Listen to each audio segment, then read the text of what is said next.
Welcome to our channel. Today we how to budget with BillGuard step by step clearly. Open the BillGuard app. Sign in to your account. If you're new, create a free account by entering your email and setting a password. Once logged in, navigate to the dashboard. Review your current financial overview. Click on the Budget tab located in the menu.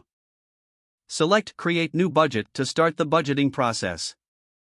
Choose the category for your budget, such as groceries, entertainment, or bills.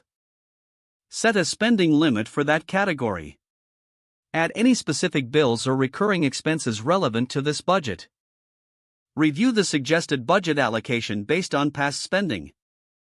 Adjust any suggested amounts according to your financial goals. Save the budget to keep it active. Check the Transactions section to track your spending against the budget.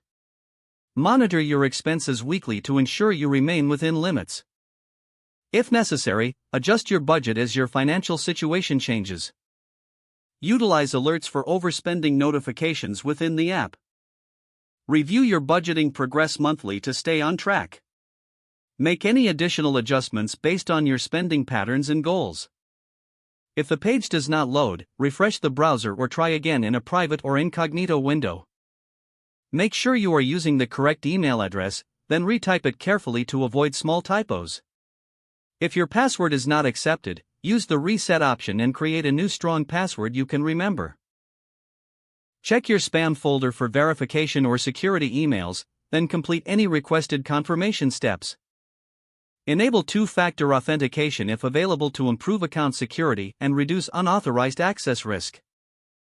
After signing in, review your profile details so your contact information and settings are accurate and current.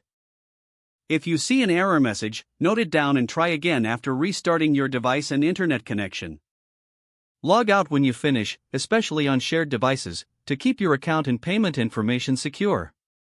If the page does not load, refresh the browser or try again in a private or incognito window. Don't forget to like this video and subscribe to our channel for more step-by-step tech guides.